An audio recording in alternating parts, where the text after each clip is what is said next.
From permanent geranium lac to banana mania, color naming seen through Crayolas. Crayolas are deemed as frivolous drawing material for kids, but if carefully analyzed, they reveal many things about humanity.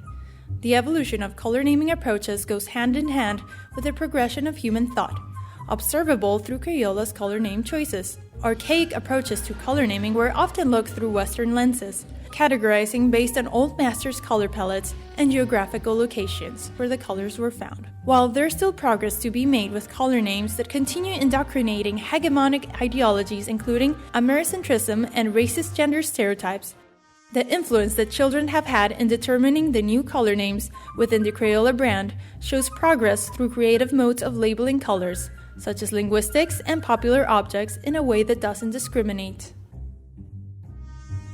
When I think of childhood, the experience of opening a new box of Crayola crayons comes to mind, full of colors that will be used to create fun ephemeral drawings. But Crayolas were not always associated with childhood. Crayolas were first marketed at adults, by being named after old masters' paint palettes like permanent geranium. When a better understanding of optics arose, colors based on the color wheel were introduced. These colors catered to a wider audience with its simpler names, such as the one-syllable name, red. Eventually, color names indicated more specific cues that gave colors more personality, like periwinkle and lavender. As Crayolas grew increasingly more popular among children, Crayola started referencing its consumers' lifestyle by naming the Crayolas after the color representative of a popular everyday object, such as cotton candy. A renaissance of approaches soon followed, decentralizing the idea of a color name as something that can go beyond directly describing a color. Purple Mountain Majesty focused on capturing the emotions associated with the object by including the adjective majesty, that's non-descriptive of the crayon's purple hue.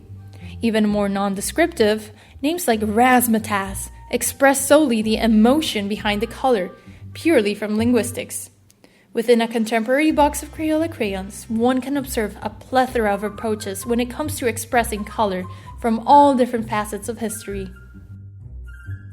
When I decided to turn my hobby into my passion as an artist, I started paying very close attention to the paint and drawing materials that I used, particularly the names given to each color. I was fascinated by how crayons of the same name can look radically different from one another depending on the brand or generation. Cheap Crayola crayon knockoffs will label yellow on crayons that have a hue that looks more brownish than yellowish. Kids will start registering that brownish hue as yellow and accept a very loose definition of yellow. Proves how subjective our approaches to labeling things are. In the following images, all crayons share the same name despite their colors being significantly different.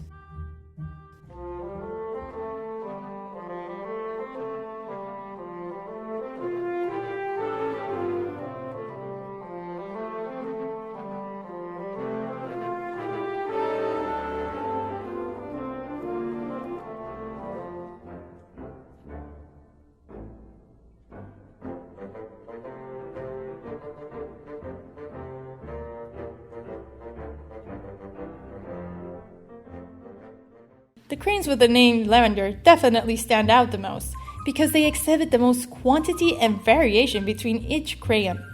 All look considerably different, making me ask myself, which one is the best lavender? Is it one in particular, or would the real lavender be an average acquired by mixing all of them together, meaning that none in the following images are the true lavender in the first place? Further supported by the fact that none of the crayons resemble the results I got for the color lavender when I googled it. When does something stop constituting a particular color? Should the most unusual ones be taken out or be seen as an extension to the perception of this color? Are all the other lavenders that degenerates while the bluest one is the ideal one? Most importantly, who should determine this? The general population? The most powerful, the consumers, the most passionate, the connoisseurs? Google? Neither.